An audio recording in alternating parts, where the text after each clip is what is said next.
हाँ जी किसान भाइयों, आज हम आ चुके हैं सासनी क्षेत्र में और सर से पूछते हैं कि अपनी खेती के बारे में क्या क्या हमें जानकारी देते हैं। और ये सारी खेती इन्हीं सबकी खेती है और आगे भी खेत में जाके भी दिखाएंगे। आलू के बारे में क्या क्या रख रखाव होते हैं उसके बारे में बताएंगे। और सर प्लीज अपना एड्रेस बताएं नाम से। मेरा नाम राजेश कुमार शर्मा है। सासनी के पास रूबल गांव है, हाथरस जिले में पड़ता है। और मेनली हमारे यहाँ आलू का ही प्रोडक्शन होता है, आलू का ही मेन काम है।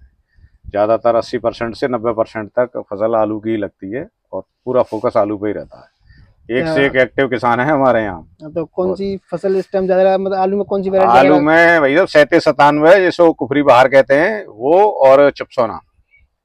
मेनली ठीक। दो फसल लगती है हमारे यहाँ। हाइब्रिड भी लगाते हैं लोग, लेकिन कम लगता है, उसका रेट वेट ज़्यादा बढ़िया नहीं मिलता है, इस वजह से अच्छा अच्छा। चिपसोना का मेन फोकस है। तो अभी यहाँ से यहाँ तक जो भी आपकी जमीनें हैं ये सब, यहाँ तक जो चिप्स दिखाई दे रहा है वो ज्यादातर अपना ही है? चिपसोना लगा हुआ है मेरे पास, करीब 80% चिपसोना लगा हुआ है। ठीक है चलो, और बाकी खेत से जानकारी लेते हैं। हाँ जी किसान भाइयों, जैसा कि सर ने बताया कि हमारे पास सेंसितान और चिप्सोना की फसल लगी हुई है, तो सबसे पहले स्टार्टिंग करते हैं चिप्सोना से। तो सर आप बताइए कितने दिन की फसल है और क्या क्या इसके रख रखाव है, इसके बारे में थोड़ा समझाइए। ये सब फसल मेरी चिपसोना की 52-53 दिन से 60 दिन तक की फसल है। अलग अलग खेतों में अलग अलग प्लॉट की अलग अलग डेट की गड़ी हुई है, तो उस हिसाब से ये 55 दिन की है, ये 60 दिन की है, ये 56-57 दिन की है।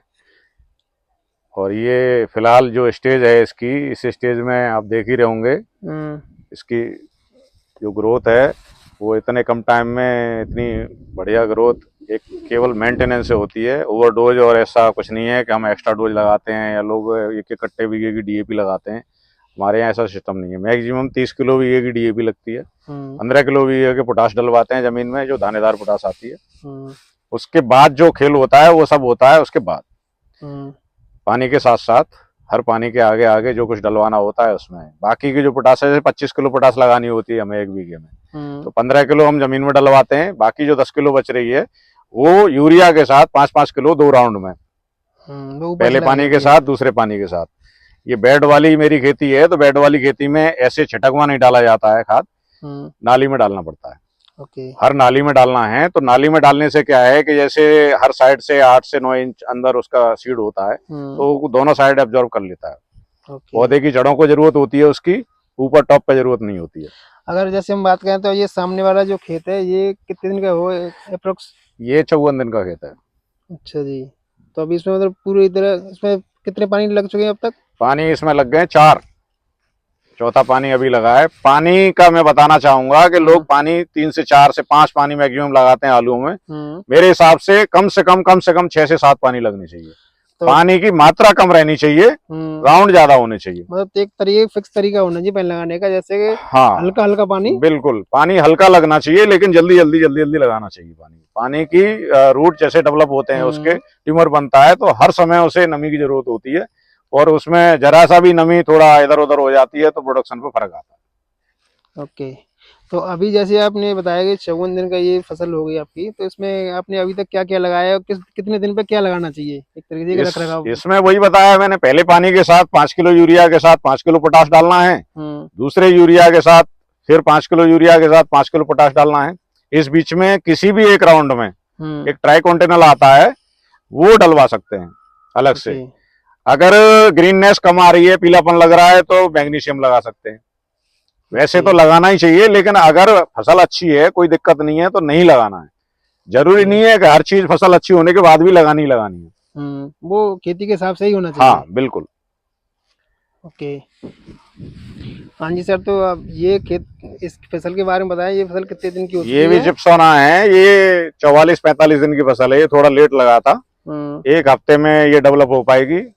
जो बाकी और फसलों की कंडीशन दिख रही है, ऐसे पूरे फूल आ रहा है उस पे, तो ये इसकी हालत कम से कम 1 से 1.5 हफ्ते में आ पाएगी। जैसे कि ये बराबर वाला जो खेत है।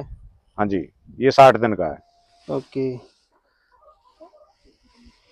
और एक चीज और मैं किसान भाई को जानकारी दीजिए, ये जो झुलसे जैसा जो पौधा दिख रहा है, ये जो वायरस वाला, इसके बारे में इसका कुछ ये ऐसा है, आप कहीं से भी कोई सीड लें, इसमें 1 से 2% ये शिकायत आती है। ये कभी कभी सीड जनित रोग भी होता है और कभी कभी मिट्टी की वजह से भी होता है।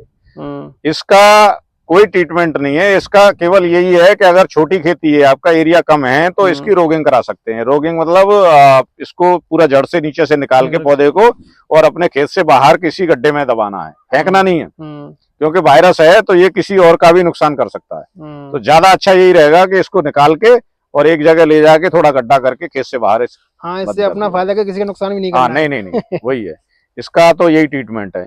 ये ज्यादा वो है, अगर इसमें थोड़ा सी जैसे पत्ती पे सिकुड़ापन है तो उसके लिए वैलिडामाइसिन आती है, एंटीबायोटिक होती है, किसी भी स्प्रे में डलवा सकते हैं उसे। ये जो पत्ती बंधी हुई है, ऐसे कुड़ा टाइप लगता है कि जैसे सकोरा बन रहा है उसका, तो उससे पत्ती खुल जाएगी, प्रॉपर खुल जाएगी।